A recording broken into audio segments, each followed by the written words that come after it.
This latest legal challenge highlights a critical debate on the fairness of Texas's redistricting process. But here's where it gets controversial.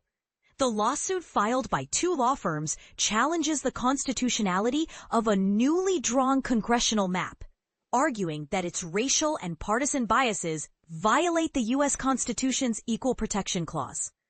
This case underscores a growing concern about how legislative decisions affect minority voters, especially when they prioritize Republican representation over community interests.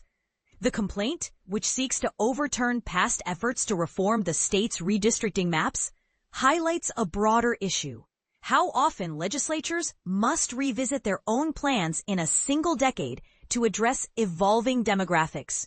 However, some argue that redistricting shouldn't be dictated solely by historical data, especially when it comes to protecting marginalized communities. Meanwhile, critics claim that the new map has disproportionately favored Republican districts, splitting Latino and Black voters who have long supported Democratic candidates. This trend, known as packing, threatens to weaken the political power of minority voters, as seen in recent analysis from the Texas Tribune.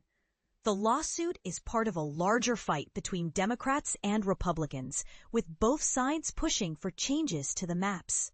State lawmakers have already begun addressing concerns, but the final decision will depend on whether the courts allow for an expedited review of this case.